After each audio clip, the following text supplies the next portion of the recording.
kita siapkan hati kita, kita mengangkat setiap puji-pujian dan penyembahan kita kepada Allah. Pujianku hanya kekuatan, hanya kekuatan hadirat-Mu sanggup menjaga hatiku, mendekat padamu, mendekat padamu.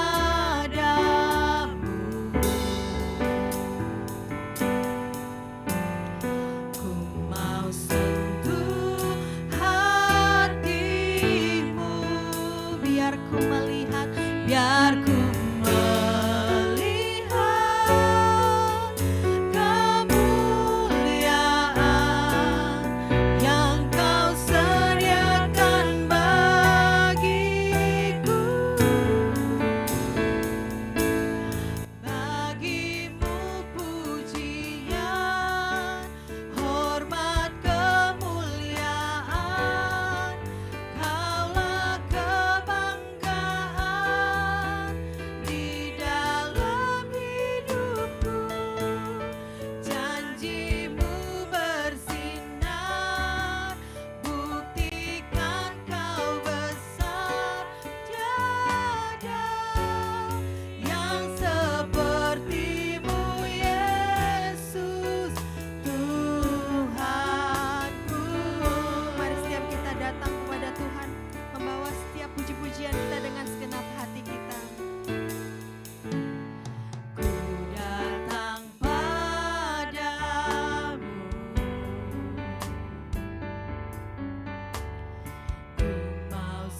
satu-satunya penolong hidup kami Tuhan, yang bisa kami andalkan Tuhan.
Tiada yang seperti Tuhan kita.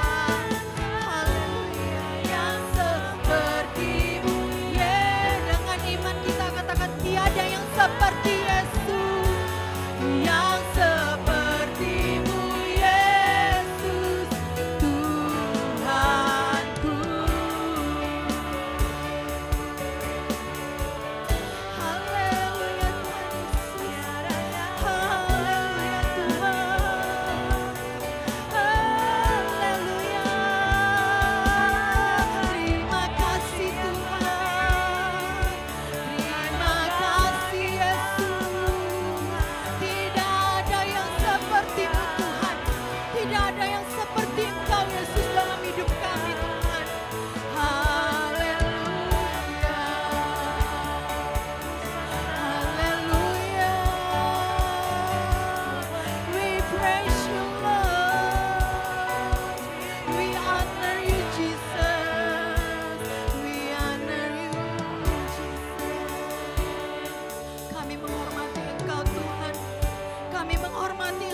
Tuhan. Kami meninggikan Engkau Tuhan Yesus. Engkau adalah Raja di atas segala Raja Tuhan. Dunia bisa tidak mengakui Engkau Tuhan, tapi pada akhirnya mereka akan melihat Engkau adalah Tuhan di atas segala Tuhan. Engkau adalah Raja di atas segala Raja Tuhan. Kami bersyukur memiliki Allah seperti Engkau Tuhan. Dan kami bersyukur Tuhan untuk ibadah kami pada hari ini. Kami mau memulai Tuhan ibadah kami pada hari ini Tuhan. Bertahtalah Tuhan. Biarlah hadirat Tuhan turun atas kami Tuhan. Setiap hati kami, setiap pikiran kami Tuhan. Terima kasih Tuhan Yesus yang baik. Terima kasih Tuhan Yesus yang baik. Kami mau buka ibadah ini hanya di dalam nama Tuhan Yesus Kristus. Kami berdoa dan bersyukur. Haleluya. Amin. Haleluya. Jemaat disilakan duduk kembali. Haleluya. Puji Tuhan. Ada sukacita di hati. Amin. Haleluya. Mari kita kembali memuji Tuhan dengan bersorak-sorak, dengan bersukacita dari hati kita, segenap diri kita, kita pujikan setiap puji-pujian kita pada hari ini.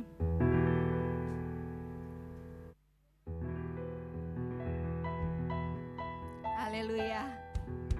Kita selalu mengaminkan, setiap kita datang ke hadirat Tuhan, Roh Allah ada di hati kita. Hadirat Tuhan memenuhi hidup kita.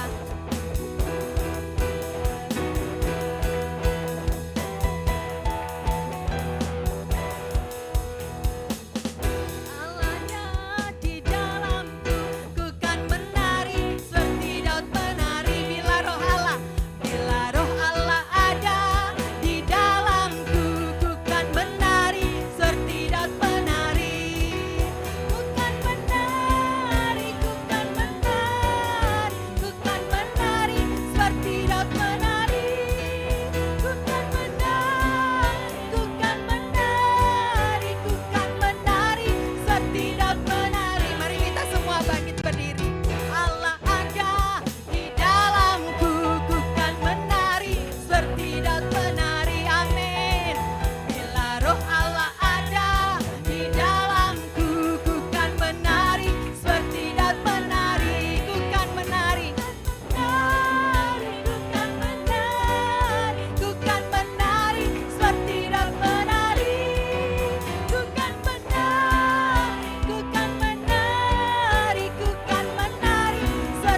kasih semangat opa-opa, oma-oma. Amin. Oke, haleluya, puji Tuhan.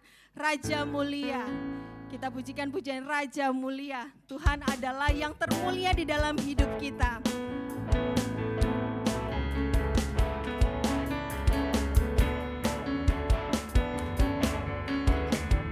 Haleluya.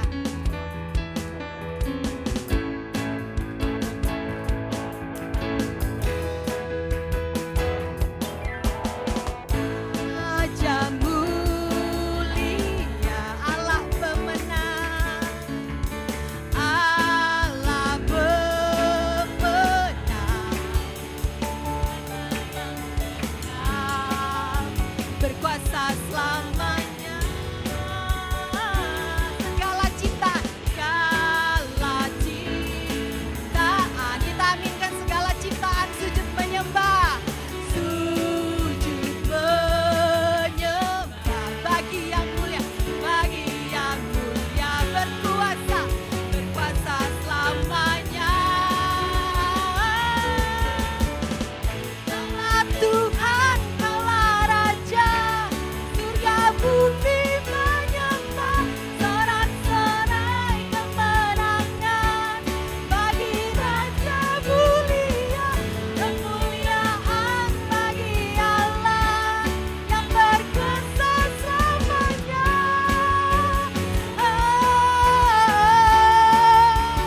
Engkaulah Raja. Haleluya, kita kembali pujikan. Raja mulia, Allah pemenang, Allah pemenang, Bapa yang kenal. Hanya Tuhan kita yang berkuasa selamanya. Segala ciptaan sujud menyembah yang mulia, berkuasa selamanya. Kaulah Tuhan, kaulah Raja, surga bumi menyembah, sorak-sorai kemenangan bagi Raja mulia, kemuliaan bagi Allah yang berkuasa selamanya.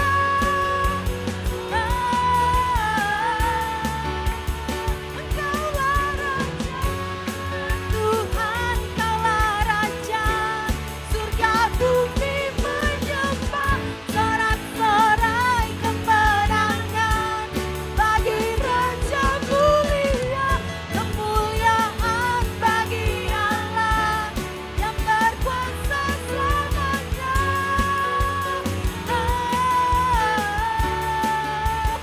Engkaulah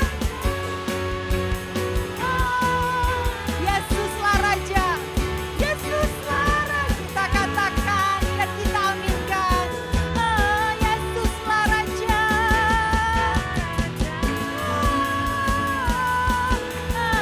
Yesus, Yesuslah Raja. Haleluya, puji Tuhan. Jemaat silakan duduk kembali. Haleluya. Kita aminkan setiap puji-pujian kita adalah ya dan amin. Amin. Tuhan kita satu-satunya yang maha besar, yang layak dipuji. Seluruh makhluk hidup di dunia ini menyembah Tuhan kita. Haleluya. Tuhan kita maha besar. Amin. Amin. Tuhan yang terbesar dalam hidup kita.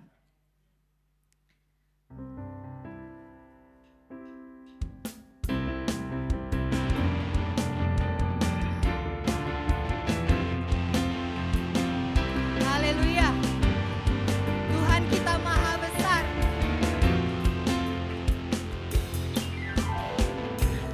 Tuhanku maha besar, Tuhanku maha kuasa, Raja, Raja segala raja.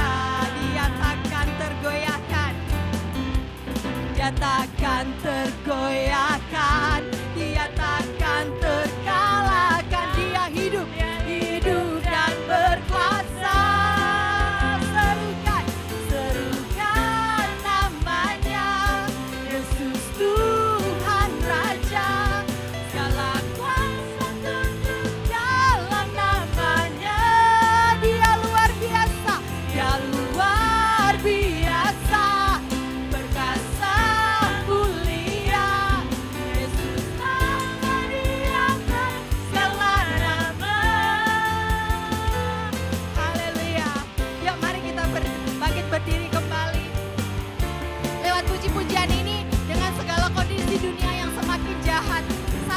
kita pegang.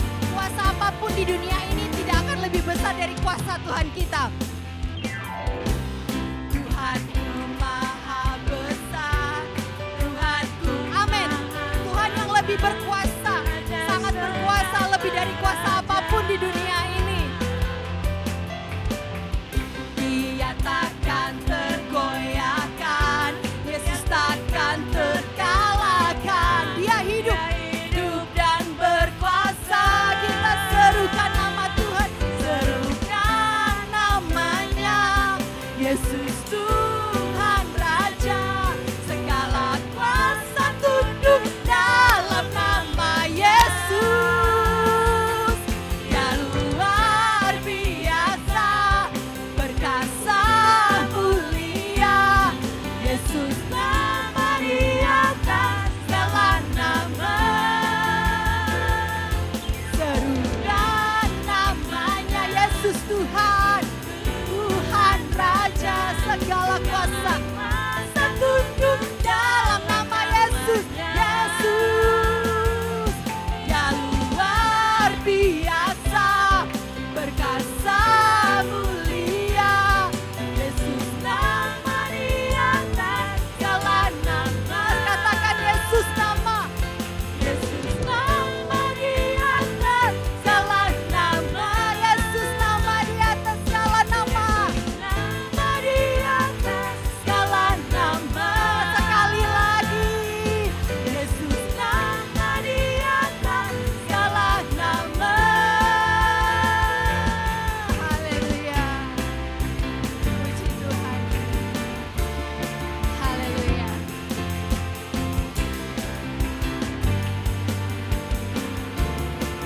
Jemaat dipersilakan duduk kembali.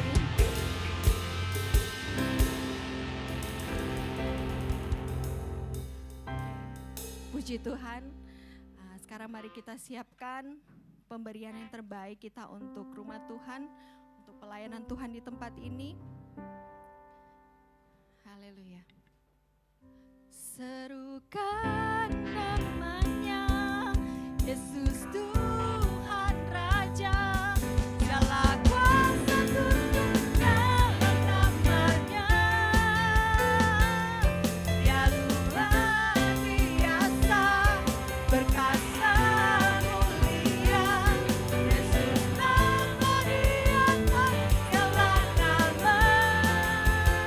Tuhanku, Tuhanku maha besar, Tuhanku maha kuasa, Raja segala raja. Dia takkan tergoyahkan, Dia takkan terkalahkan. Dia hidup dan berkuasa. Serukan namanya, Yesus Tuhan Raja. Segala kuasa tunduk dalam nama Yesus. Dia luar biasa, perkasa mulia, Yesus nama di atas segala nama. Serukan namanya, Yesus Tuhan Raja.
Biar Engkau sendiri Tuhan yang balas berkati Tuhan, setiap jemaat-jemaat-Mu yang memberi maupun tak memberi Tuhan. Biar Engkau sendiri yang perlebar kerajaan-Mu Tuhan. Semoga bumi Tuhan, terutama di tempat ini, di gereja ini Tuhan, yang berkati lebih lagi dalam nama Yesus Tuhan.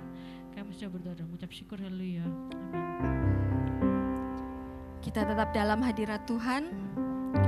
Mari kita semua siapkan hati kita, pikiran kita untuk diberkati dengan kebenaran firman Tuhan. Haleluya Yesus. Biarlah kita tetap fokus.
Tangan-Mu Tuhan selalu ku nantikan. Di setiap langkah ku percaya, di setiap langkah kita percaya pada Tuhan. Ku akan terbang tinggi di tengah badai hidup. Kita tidak menyerah bersama Tuhan. Kau kekuatan dan perlindungan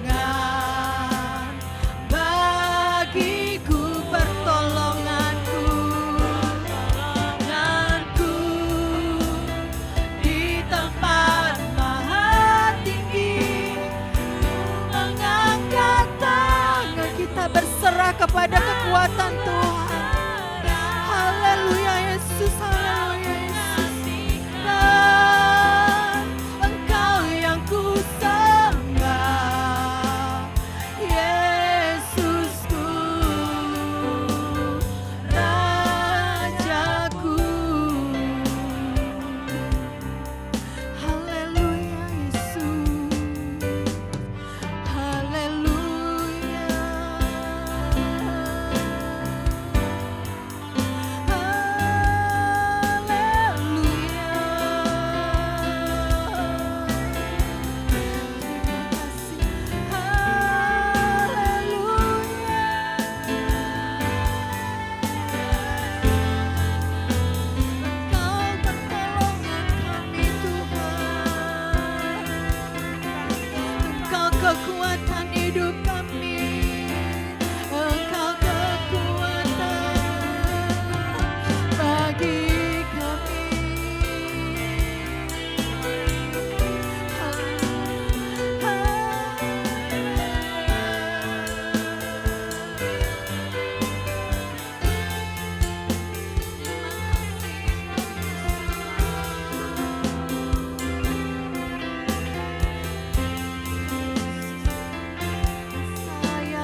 pernah mau menyerah Tuhan. Engkau kekuatan dalam hidup kami Tuhan. Engkau perlindungan kami Tuhan. Di tengah-tengah jahatnya dunia ini Tuhan.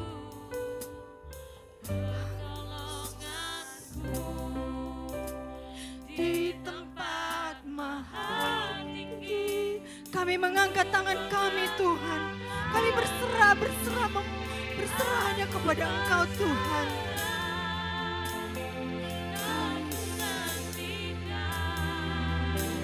Engkau yang kami sembah Tuhan. Engkau satu-satunya yang kami akui dalam hidup ini Tuhan. Dengan sayapmu kita perkatakan dengan iman kita, dengan kepercayaan kita kepada Tuhan Yesus. Pada hidupku tak menyerah, Kau kekuatan dan perlindungan bagiku, pertolonganku. Di tempat maha tinggi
Ibu Gembala bisa berdoa.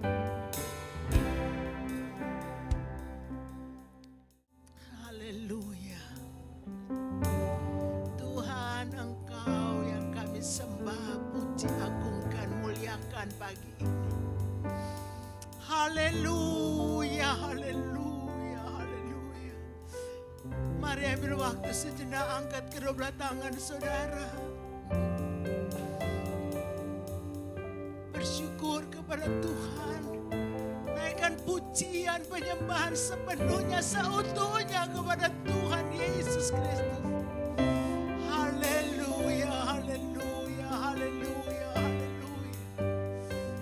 Tuhan, Engkau juru selamat kami, kekasih jiwa kami, Engkau segala-galanya bagi kami.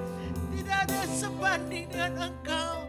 Tidak ada yang lain selain Tuhan Yesus Kristus. Kami puji dan sembah Tuhan. Haleluya, haleluya.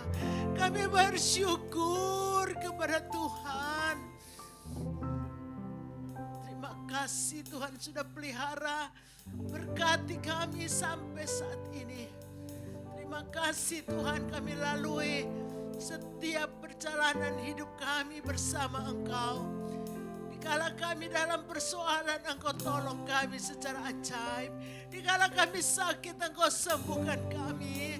Dikala kami ada masalah dalam keluarga, Engkau jawaban yang pasti. Haleluya, haleluya. Tuhan, Engkau sudah berkati rumah tangga kami. Engkau sudah berkati usaha pekerjaan kami. Engkau sudah berkati anak cucu kami yang ada di bangku pendidikan.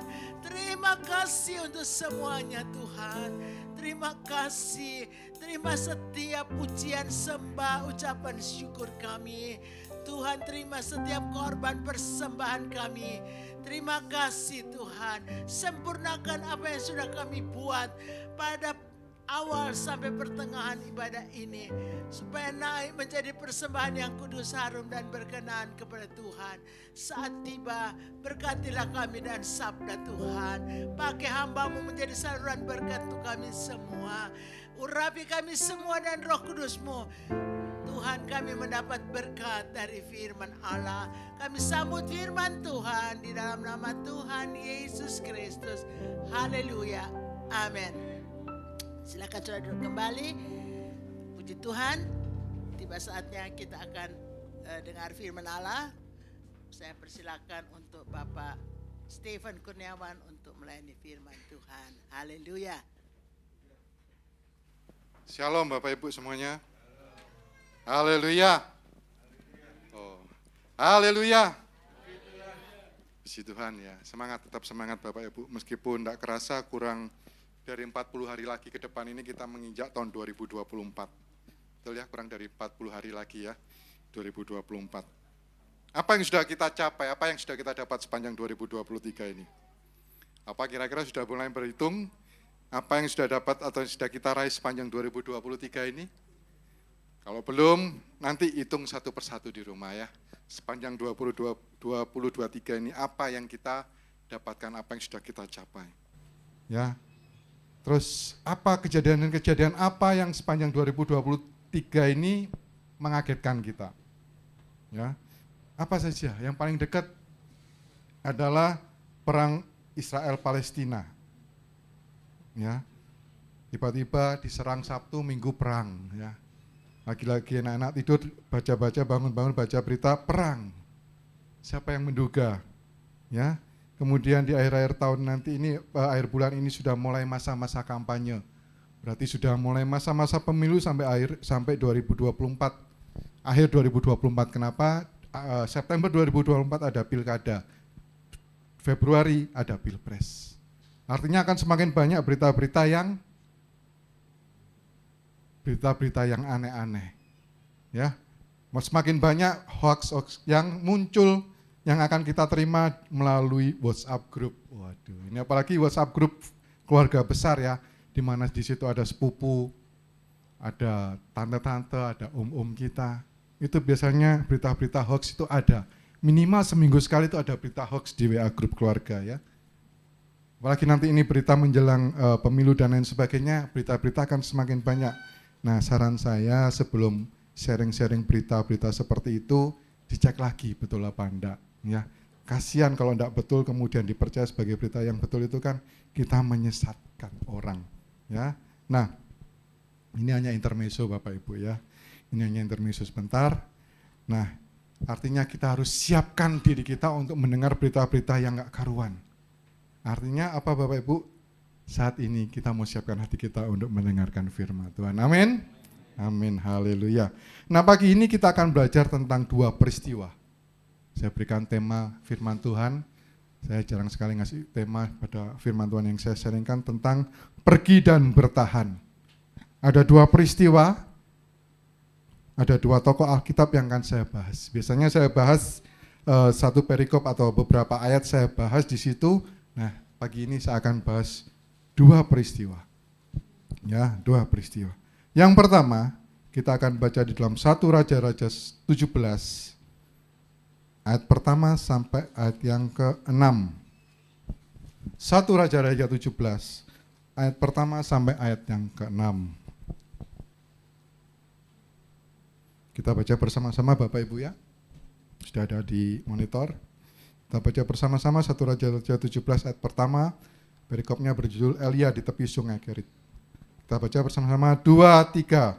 Lalu berkatalah Elia,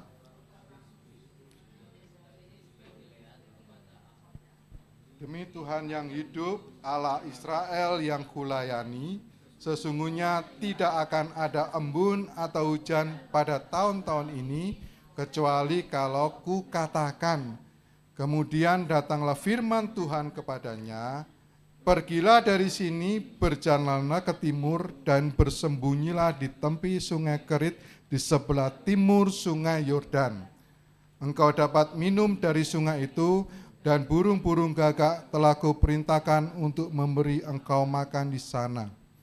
Lalu ia pergi dan ia melakukan seperti firman Tuhan. Ia pergi dan diam di tepi sungai Kerit di sebelah timur sungai Yordan. Pada waktu pagi dan petang, burung-burung gagak membawa roti dan daging kepadanya, dan ia minum dari sungai itu. Ya, kita sudah sering kali mendengar, kita sering kali membaca tentang peristiwa ini, Elia di sungai Kerit. Yang menjadi menarik adalah kalau kita baca di 1 Raja-Raja 16 bagian-bagian terakhir, Ahab baru muncul di 1 Raja-Raja 16 bagian-bagian terakhir. Dan tiba-tiba di 1 Raja-Raja 17 ini Elia tiba-tiba muncul. Tidak tahu dari mana tiba-tiba muncul menghadap raja. Tidak akan ada hujan, tidak akan embun, tidak akan turun sampai aku bilang, sampai aku memerintahkan. Siapa Elia ini? Tiba-tiba dia datang ke hadapan raja, ngomong dengan pedenya, dengan beraninya, hujan gak akan turun, embun gak akan turun. Kalau kita lihat nanti akhir-akhir atau ujung hidupnya Elia, kita bisa tahu bahwa Elia ini adalah salah satu orang yang sangat dekat dengan Tuhan. Kenapa? Karena dia gak mati, dia diangkat oleh Tuhan. Henok, orang pertama yang diangkat oleh Tuhan, dia beratus-ratus tahun hidup karib dengan Tuhan, dia diangkat oleh Tuhan. Jadi Elia adalah orang yang sangat dekat dengan Tuhan. Ya, kita lihat di sini betapa jauhnya Elia adalah seorang yang biasa, sedangkan Ahab adalah seorang raja. Tapi kita lihat Elia punya kuasa.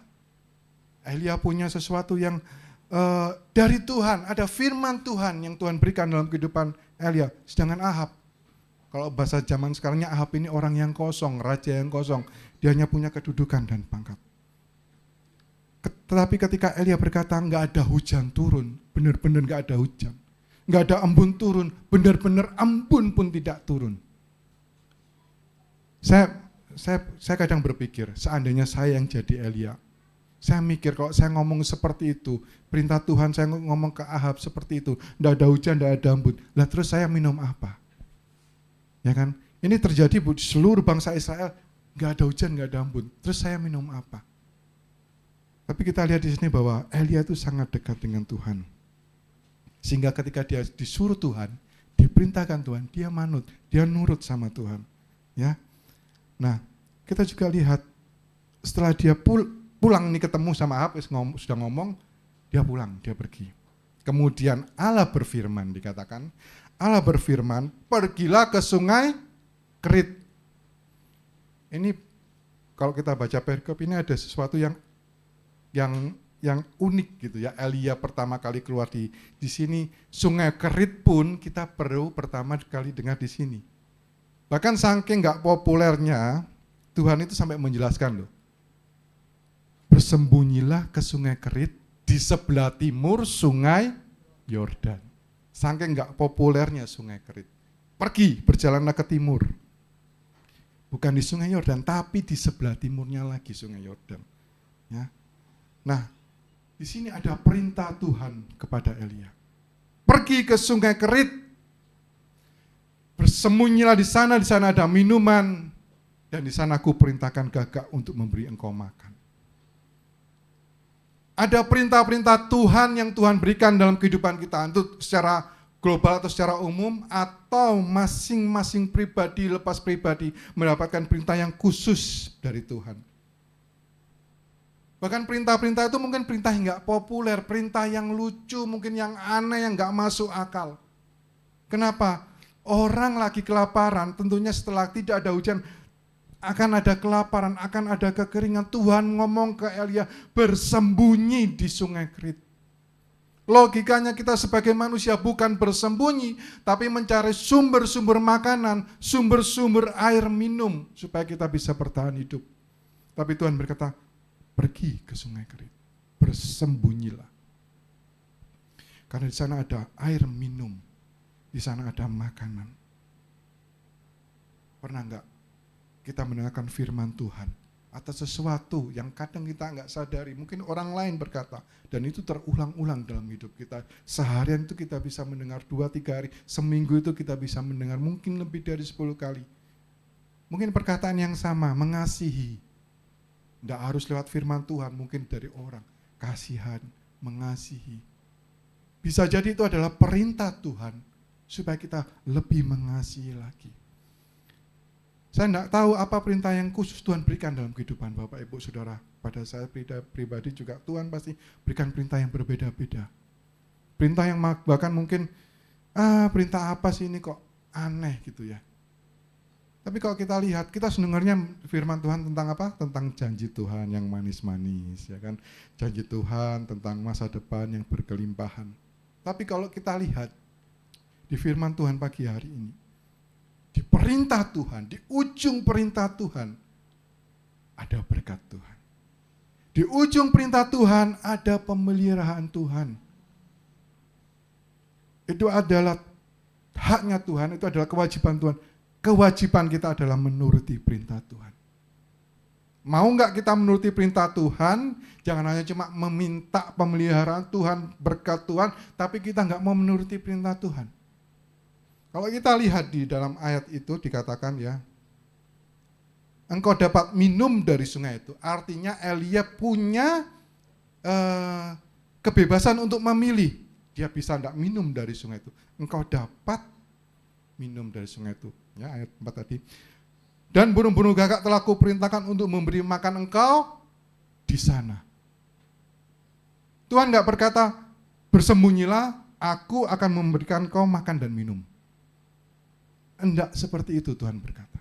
Tuhan berkata, kuperintahkan burung gagak pergi ke sungai Kerit untuk memberimu makan di sana. Tuhan bisa memberi Elia makan di sungai Yordan. Tuhan bisa memberi makan Elia di pinggir istana. Dimanapun Tuhan bisa, karena Tuhan berkuasa, betul? Tapi Tuhan perintahkan. Ada perintah Tuhan untuk Elia pergi ke sungai Kerit.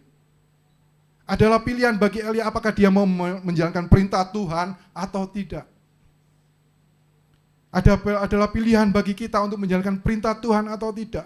Tapi kalau kita melihat firman Tuhan pagi hari ini, dikatakan di sana ada sesuatu yang Tuhan sediakan. Ketika kita menjalankan perintah Tuhan, di sana ketika kita sampai dan menjalankan perintah Tuhan, ada berkat-berkat sesuatu yang kita perlukan. Ada pemeliharaan Tuhan dalam kehidupan kita. Di tengah-tengah dunia yang penuh ketidakpastian ini, tahun 2024 kita tidak tahu seperti apa. Tapi Tuhan berbicara, jalani. Nanti di sana ada pemeliharaan Tuhan. Jalan bersama Yesus. Di sana ada pemeliharaan Tuhan. Tuhan tidak ngomong, kamu tak kasih makan sama Elia. Enggak. Tapi Tuhan berkata, ku perintahkan burung-burung gagak. Burung gagak ini adalah burung yang haram bagi bangsa Yahudi, Bapak Ibu ya. Artinya apa? Tuhan bisa suruh siapapun, Tuhan bisa suruh apapun untuk datang dalam kehidupan kita, untuk menyediakan persediaan-persediaan bagi kita, untuk memberikan kepersediaan bagi kebutuhan-kebutuhan kita. Syaratnya, lakukan perintah Tuhan. Pergi. Kalau kita lihat, Tuhan tidak pernah janji sama Elia, secara langsung dia diberi makan, enggak. Tapi Tuhan berkata, ku perintahkan burung gagak. Jadi kalau Elia dikatakan, kamu dapat minum di sungai Krit. Elia juga bisa berkata, dia bisa milih, saya bisa minum di sungai Yordan. Karena mungkin belum kering. Karena sungai Krit masih di timurnya sungai Yordan. Aku bisa minum di sungai Yordan. Aku bisa tinggal di sungai Yordan. Tapi Tuhan tidak ngomong seperti itu. Tuhan bilang, pergi ke sungai Krit. Kalau kamu nggak pergi ke sungai Krit, ya gagak-gagak kamu nggak akan ketemu gagak. Kamu nggak akan dapat roti. Kamu nggak akan dapat makan. Kamu nggak akan dapat daging. Kamu boleh tinggal di sungai Yordan, nggak apa-apa. Tapi pemeliharaanku ada di sungai Krit. Kita boleh tidak menjalankan perintah Tuhan. Terserah itu pilihan Bapak Ibu Saudara. Tapi saya mau menjalankan perintah Tuhan. Karena apa? Karena saya tahu di ujung akhirnya perintah Tuhan. Ada sesuatu yang Tuhan siapkan bagi kita. Ada sesuatu yang Tuhan persiapkan untuk kehidupan kita. Secara logika, secara natural, mana ada si burung gagak itu bisa ngasih roti. Tidak ada hujan, tidak ada embun, mana ada gandum. Ya, Holland Bakery aja nggak mungkin ngasih ke gagak untuk ngirim ke kita, ya kan? Gagak itu bukan seperti merpati yang gampang disuruh, dikasih, dilatih. Burung gagak nggak bisa dilatih, Bapak Ibu. Secara logika gimana dia bisa ngasih makan? Daging. Tentunya ini daging yang bersih ya, bukan daging dari bangkai-bangkai. Secara logika gimana? Nggak mungkin. Secara natural itu nggak mungkin, tapi secara supranatural Tuhan itu sediakan bagi orang-orang yang mau melakukan perintah Tuhan. Ya, Tuhan mau lakukan itu bagi saudara, bagi kita semua. Lakukan perintah Tuhan dan lihat apa yang terjadi. Ini yang peristiwa yang pertama, Bapak Ibu, tentang Elia. Nah, peristiwa yang kedua nanti ada di Perjanjian Baru. Kalau kita melakukan perintah Tuhan itu jangan nunda-nunda. Jangan seperti Yunus. Yunus itu disuruhkan di Niniwe, dia pergi ke Tarsis. Ini sudah menyimpang jauh. Dia menunda ke Niniwe, cuma ke Niniwe beberapa hari terus pulang. Ini dia ke Tarsis, di Tarsis dia diapain? Dia dimakan katanya ya. Dia tinggal, dia dapat penginapan yang luar biasa. Ya. Nah, dia akhirnya kembali lagi, persiapan lagi ke Niniwe. Artinya apa? Ketika dia menunda perintah Tuhan, dia juga menunda sesuatu yang besar terjadi dalam hidupnya. Semakin kita menunda untuk melakukan perintah Tuhan, semakin ada penundaan mujizat terjadi dalam kehidupan kita. Semakin ada penundaan pertolongan Tuhan dalam kehidupan kita. Karena itu jangan sampai kita menunda firman Tuhan. Jangan sampai kita menunda perintah-perintah Tuhan. Jangan cuma senang dengar-dengar janji Tuhan akan mujizat, janji-janji Tuhan akan pemeliharaan. Firman Tuhan itu juga terdiri dari perintah Tuhan untuk kita lakukan. Ya, siapa di sini yang memerlukan pemeliharaan Tuhan? Kita semua pasti memerlukan pemeliharaan dari Tuhan. Karena itu segera lakukan perintahnya. Jangan lalai, jangan ditunda. Ya. Karena Tuhan sedang mempersiapkan kita untuk melakukan perkara-perkara yang lebih besar lagi. Karena Tuhan sedang mempersiapkan bagi kita sesuatu yang lebih besar lagi ketika kita sudah selesai melakukan perintah Tuhan dalam kehidupan kita. Ya. Nah, peristiwa yang kedua. Tapi sebelum masuk ke peristiwa yang kedua, mungkin ada pertanyaan, ada suatu sanggahan. Aku ini sudah melakukan firman Tuhan. Aku ini sudah melakukan perintah Tuhan. Ya, tapi kenapa kok masalah semakin banyak, masalah tidak pernah berhenti dalam kehidupanku? Kenapa? Ada kadang pertanyaan seperti itu? Saya kan pasti ada. Itu manusiawi. Ya. Pasti ada. Nah, kita lihat dalam peristiwa yang kedua. Dalam Matius 14 ayat 22 sampai 32. Perikopnya berkata, Yesus berjalan di atas air. Saya bacakan. Sesudah itu Yesus segera memerintahkan murid-muridnya naik ke perahu dan mendahulinya ke seberang. Sementara itu ia menyuruh orang banyak pulang. Dan setelah orang banyak itu disuruhnya pulang, Yesus naik ke atas bukit untuk berdoa seorang diri. Ketika hari sudah malam, ia sendirian di situ. Perahu murid-muridnya sudah beberapa mil jauhnya dari pantai dan diombang-ambingkan gelombang karena angin sakal. Kira-kira jam 3 malam datanglah Yesus kepada mereka berjalan di atas air. Ketika murid-muridnya melihat dia berjalan di atas air, mereka terkejut dan berseru, "Itu hantu!" Lalu berteriak-teriak karena takut. Tetapi segera Yesus berkata kepada mereka, "Tenanglah, aku ini, jangan takut." Lalu Petrus berseru dan menjawab dia, "Tuhan, apabila Engkau itu, suruhlah aku datang kepadamu berjalan di atas air." Kata Yesus, "Datanglah." Maka Petrus turun dari perahu dan berjalan di atas air mendapatkan Yesus. Tetapi ketika dirasanya tiupan angin, takutlah ia dan mulai tenggelam lalu berteriak, "Tuhan, tolonglah aku." Segera Yesus mengulurkan tangannya, memegang dia dan berkata, "Hai orang yang kurang percaya, mengapa engkau bimbang?" Lalu mereka naik ke perahu dan angin pun redalah. Ya. Dan ketika orang yang ada di perahu menyembah dia, katanya, "Sesungguhnya engkau anak Allah." Ya, kalau kita baca firman Tuhan ini, peristiwa ini apa yang sering kita dapatkan? Murid-murid kurang percaya, murid-murid ketakutan. Ya, takut itu datangnya dari siapa? Ya, Tuhan berikan rasa takut itu supaya kita bisa belajar bahwa sesuatu itu berbahaya atau tidak. Kalau kita tidak punya rasa takut, ketika kita masih kecil ada api, kita pegang, kita mainkan, kan berbahaya. Tuhan tidak beri itu ketakutan. Ya. Takut itu cuma sedikit-sedikit untuk menghindari itu supaya tidak celaka bagi kita. Ya. Takut yang seperti itu, bukan ketakutan yang gimana ya. Takut supaya menghindar dari celaka, bukan ketakutan yang mempengaruhi sampai istilahnya sekarang overthinking dan lain sebagainya. Ya, seperti Bapak Ibu tadi bilang, kita belajar di firman Tuhan, ini kelihatannya murid-murid ini kurang percaya, murid-murid ini ketakutan. Itu betul, tidak salah. Tapi satu yang kadang kita lupa, bahwa murid-murid ini, mereka taat menjalankan perintah Tuhan. Ayo, benar enggak? Murid-murid ini sedang menjalankan perintah Tuhan. Ayat 22, Yesus segera memerintahkan murid-muridnya naik perahu, mendahulunya ke seberang, dan murid-muridnya melakukan hal itu. Jadi murid-murid ini sedang dalam perjalanan melakukan perintah Tuhan. Perjalanan sedang menunaikan firman Tuhan. Tapi kita lihatnya di sini, murid-murid itu kurang percaya. Murid-murid ketakutan. Kita lupa bahwa murid-murid ini, mereka ini para nelayan.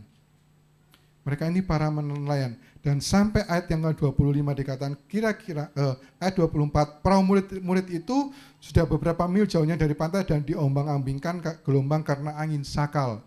Kalau kita lihat sampai ayat 24 dan 25, murid-murid tidak ketakutan di tengah perahu yang diombang-ambingkan gelombang.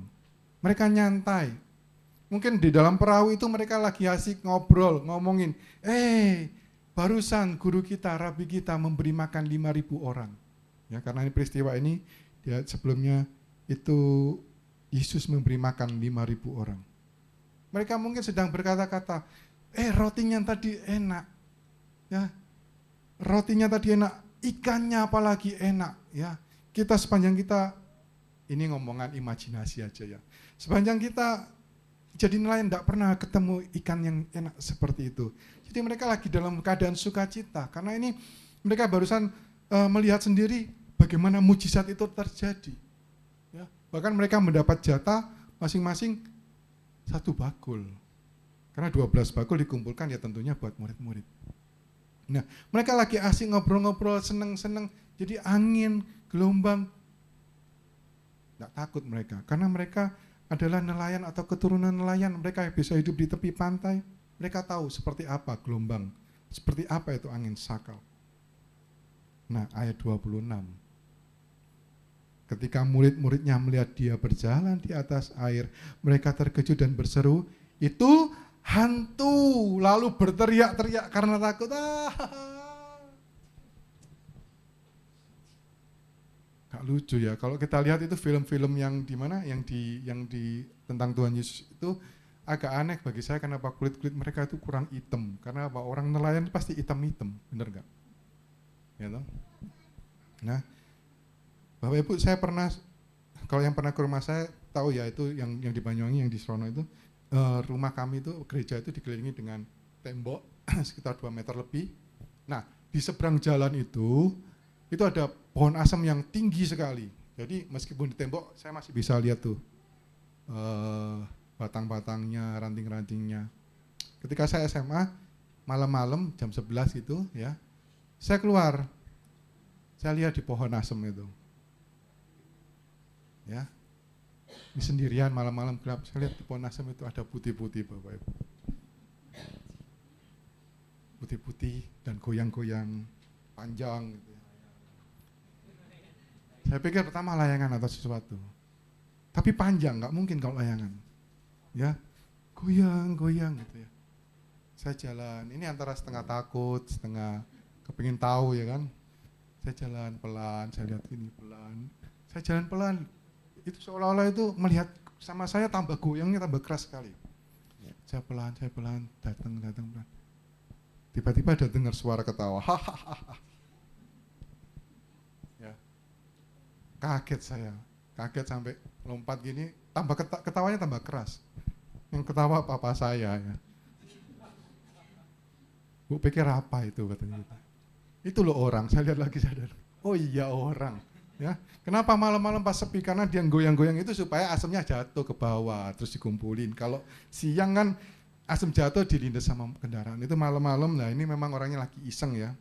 Malam-malam pakai baju panjang gitu, rambutnya pakai wig atau apa saya kurang tahu. Jadi ya agak serem juga gitu ya. Nah mungkin sama seperti murid-murid ini ya. Mereka ini biasa di laut tapi belum pernah lihat ada orang jalan di atas laut. Ya. Logikanya mereka ini sudah biasa, makanan sehari-hari mereka tuh melaut gitu ya kan. Nggak mungkin, mereka sepanjang hidup mereka nggak mungkin lihat seperti itu. Secara logika ini kalau hantu memang iseng, kenapa harus iseng di atas lautan gitu kan. Mereka bisa, si hantu ini bisa langsung deket gitu, deket masuk ke perahu gitu secara logika ya. Mereka secara logika manusia yang sehat. Nah, tapi karena mereka terkejut, mereka kemudian shock, nggak pernah melihat seperti itu. Akhirnya mereka mencoba berpikir sendiri. Mereka kemudian mengkait-kaitkan. Mereka mencoba memakai logika mereka yang terbatas. Mereka berkata, itu hantu. Lalu berteriak-teriak karena takut. Mereka sedang menjalankan firman Tuhan untuk sampai ke seberang danau. Kadang dalam kehidupan kita sedang menjalankan perintah Tuhan. Kita sedang dalam perjalanan. Di tengah-tengah kita sedang menjalankan perintah Tuhan. Ada suatu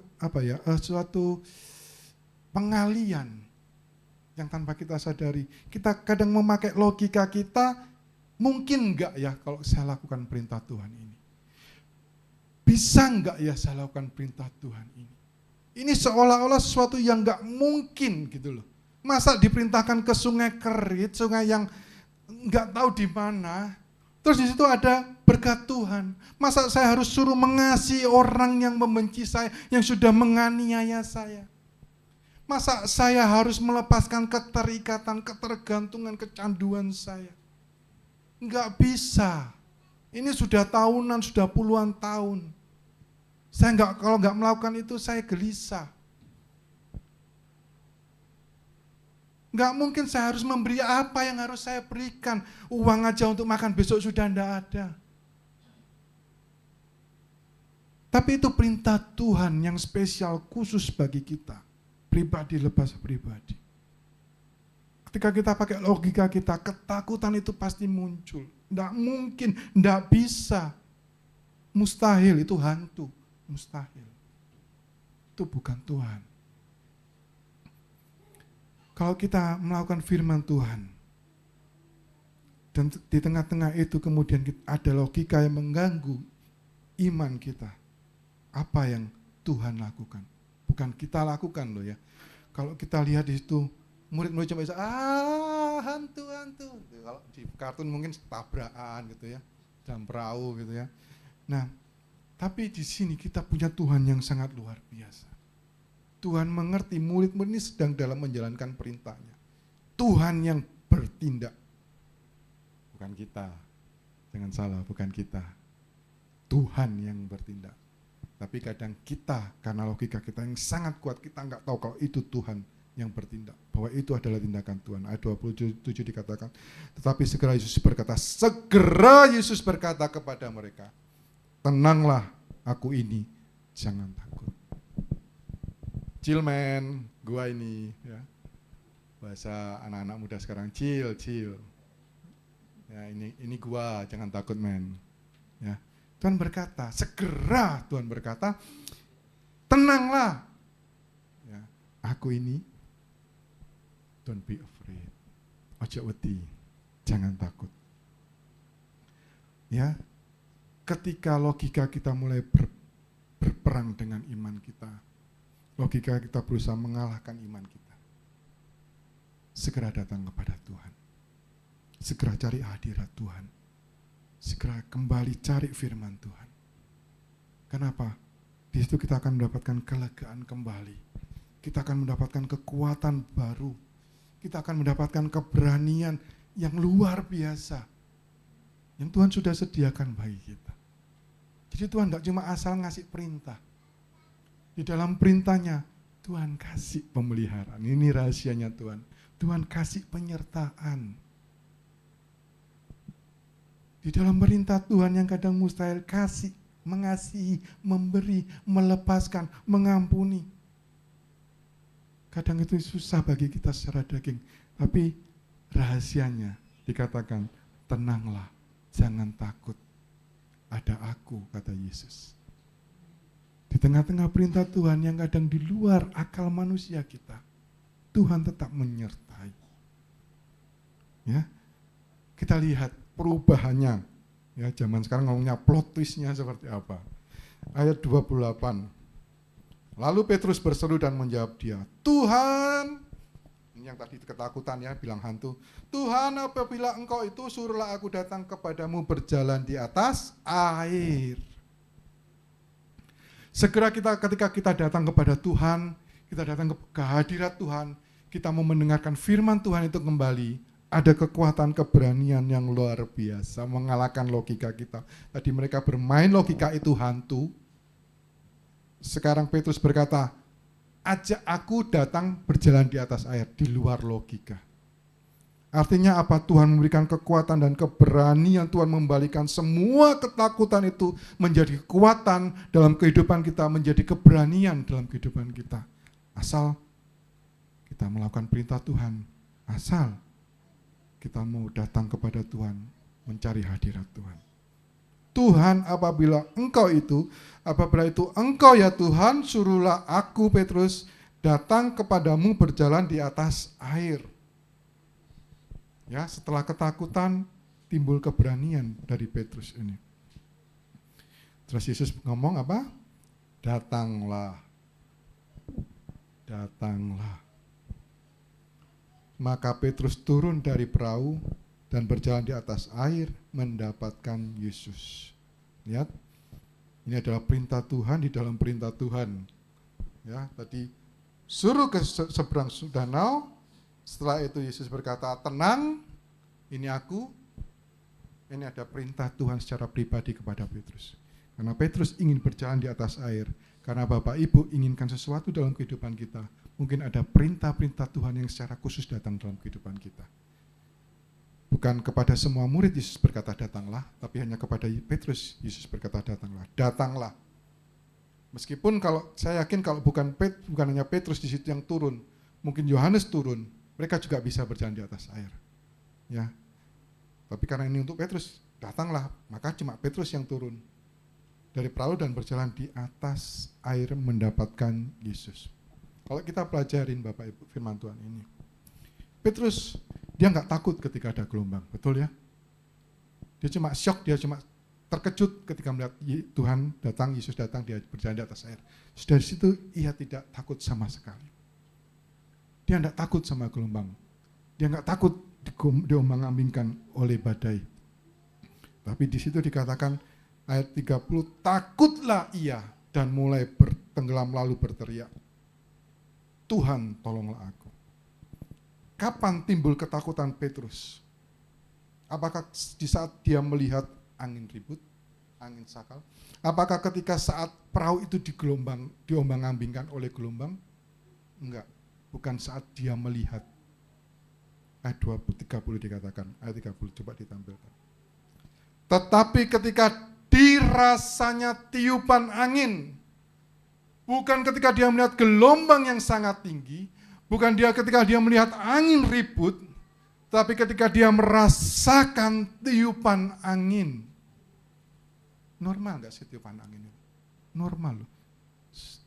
Jangankan di laut, di darat kita pasti juga merasakan tiupan angin. Tetapi ketika dirasanya tiupan angin, takutlah Petrus dan mulai tenggelam. Artinya apa ketika ini Tuhan ngomong, Petrus datang aja. Kamu bisa berjalan di atas, datang. Dan Petrus sesuai undangan dan perintah Yesus dia berjalan di atas air. Ada mujizat ketika ini sesuai firman Tuhan, ada mujizat ketika kita melakukan perintah Tuhan, undangan Tuhan, kita lakukan ada mujizat Tuhan. Tapi kembali ketika kita merasakan ketika kita merasakan masalah itu ada dalam hidup kita. Kita bisa melihat masalah itu ada datang dalam kehidupan kita, memang ada dan kita tahu, kita melihat. Dan kadang kita tidak takut oleh karenanya. Tapi ketika kita merasakan masalah itu semakin mendekat, masalah itu semakin membesar, ketika kita merasakannya, kita mulai menjadi ketakutan. Kita mulai menjadi tenggelam dalam perasaan kita. Kita mulai dilemahkan iman kita. Kita mulai mundur daripada Tuhan. Kita mulai meragukan lagi firman Tuhan, janji-janji dan perintah-perintahnya. Karena apa? Karena kita merasakan. Petrus tetap melihat Yesus. Ada yang bilang Petrus tidak melihat Yesus sehingga dia jatuh, sehingga dia takut mulai tenggelam. Enggak, Petrus ini lihat Yesus. Tapi dia merasakan sekelilingnya. Kadang kita ini melihat Tuhan, melihat firman-Nya, janji-janjinya, perintah-perintahnya dalam kehidupan kita. Tapi kita merasakan omongan orang. Kita merasakan situasi, kondisi di sekitar kita ini tidak mendukung. Sehingga masalah kita cepat selesai. Kita merasakan dompet kita semakin menipis. Kita merasakan berasnya. Kita melihat beras semakin habis, kita biasa. Tapi ketika kita merasakan, entah. Hati sudah mulai gelisah. Damai sudah mulai hilang. Dan mulai tenggelam. Kok enggak pernah ke gereja lagi? Iya, saya rasa Tuhan sudah jauh dari saya. Saya rasa penyertaan Tuhan sudah enggak ada dalam kehidupan saya, Tante. Itu kan perasaan kita. Dalam Mazmur 23 dikatakan, sekalipun aku dalam lembah kekelaman, aku tidak takut bahaya.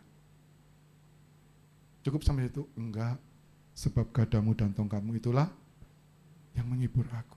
Meskipun kita dalam lembah kekelaman, karena mungkin ini kelalaian kita, kesalahan kita, kita jauh daripada Tuhan sehingga kita dalam lembah kekelaman, bayang-bayang maut.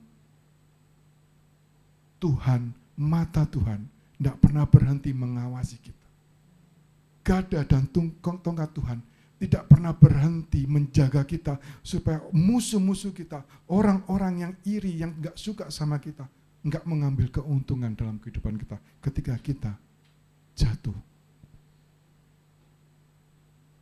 Jadi jangan pakai perasaan kalau sama Tuhan, pakai iman. Dan Tuhan bilang, bukan iman yang besar, cukup sebiji sesawi yang kecil aja. Karena apa? Selanjutnya adalah Tuhan yang berperkara. Kita cuma perlu iman sebesar biji sesawi. Bapak Ibu, sekarang teknologi semakin canggih, Bapak Ibu bisa cari di Google ya saudara ya. Biji sesawi itu besarnya seperti apa?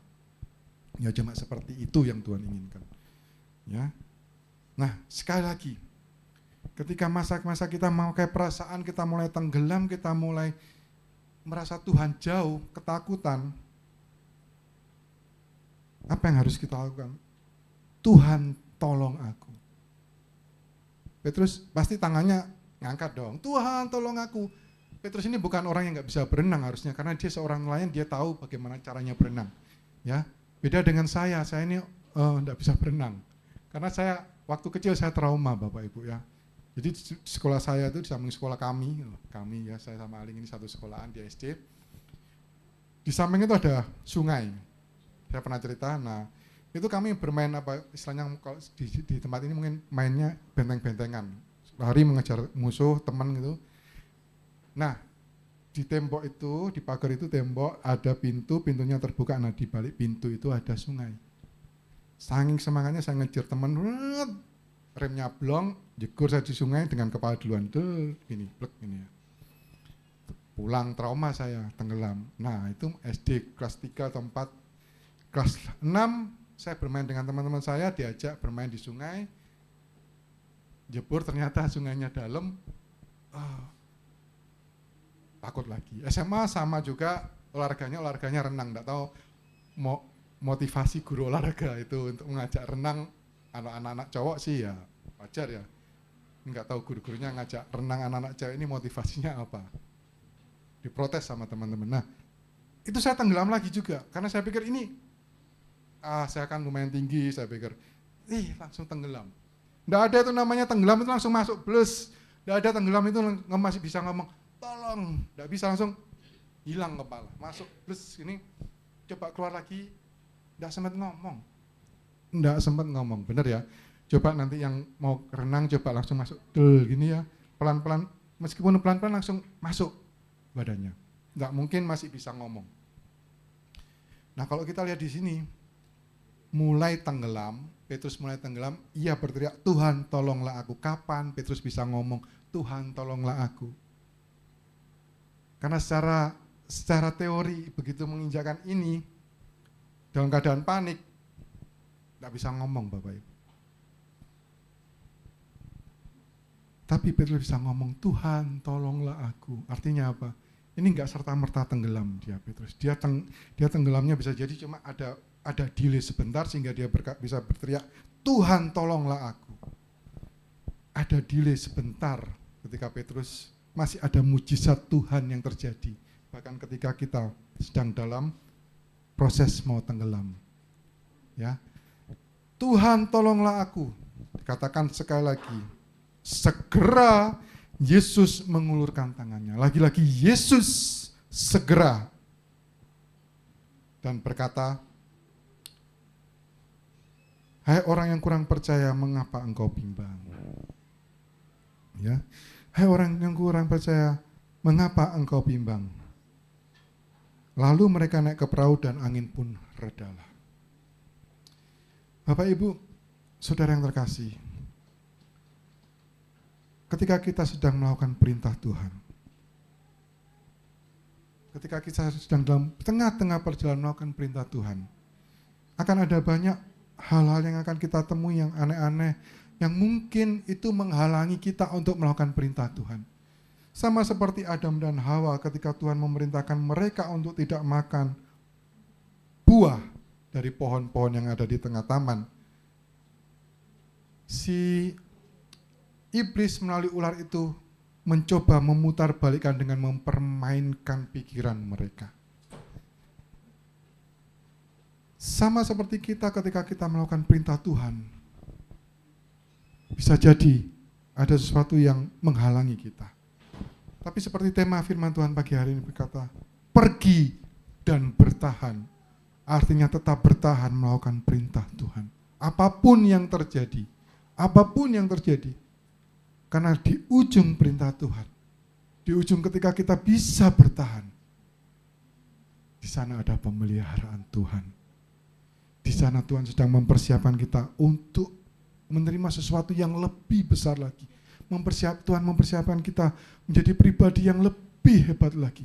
Menjadi sebuah keluarga yang diberkati oleh Tuhan secara luar biasa.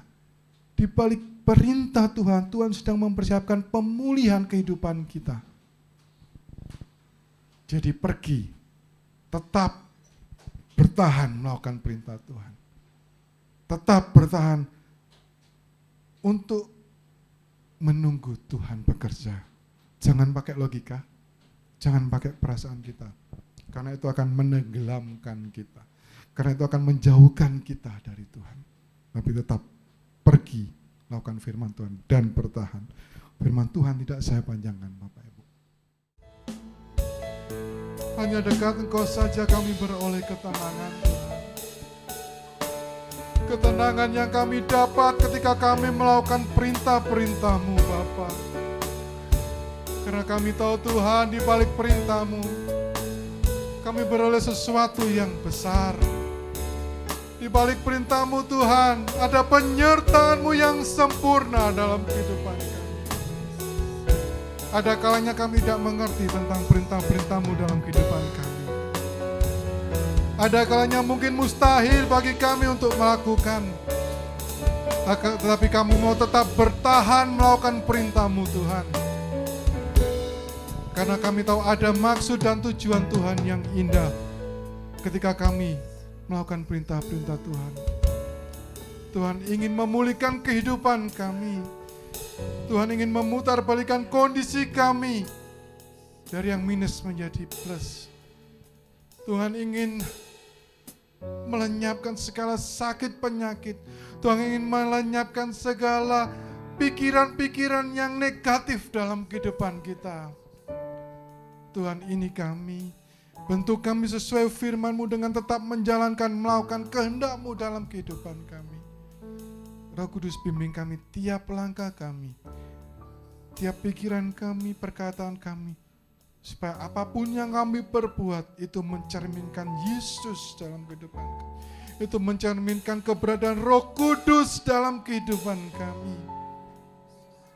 Sehingga kami dimanapun kami berada, adalah Kristus-Kristus kecil yang nampak dalam kehidupan kami. Terima kasih Tuhan, terima kasih. Ini firman Tuhan yang boleh kami sampaikan, yang boleh kami renungkan, boleh menjadi kekuatan dalam kehidupan kami. Kami mengucap syukur dalam nama Tuhan Yesus Kristus. Haleluya. Puji Tuhan, silakan saudara duduk kembali.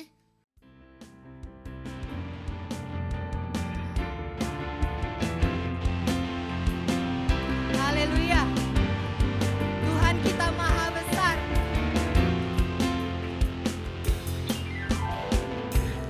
Tuhanku maha besar, Tuhanku maha kuasa, Raja, Raja segala raja. Dia takkan tergoyahkan, Dia takkan tergoyahkan, Dia takkan terkalahkan. Dia hidup, hidup dan berkuasa. Serukan, serukan namanya, Yesus Tuhan Raja. Segala kuasa tunduk dalam namanya. Dia luar biasa, Dia luar biasa, perkasa mulia. Yesus nama di atas segala nama.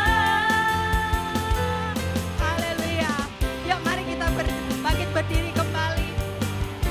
Lewat puji-pujian ini, dengan segala kondisi dunia yang semakin jahat, satu yang kita pegang, kuasa apapun di dunia ini tidak akan lebih besar dari kuasa Tuhan kita.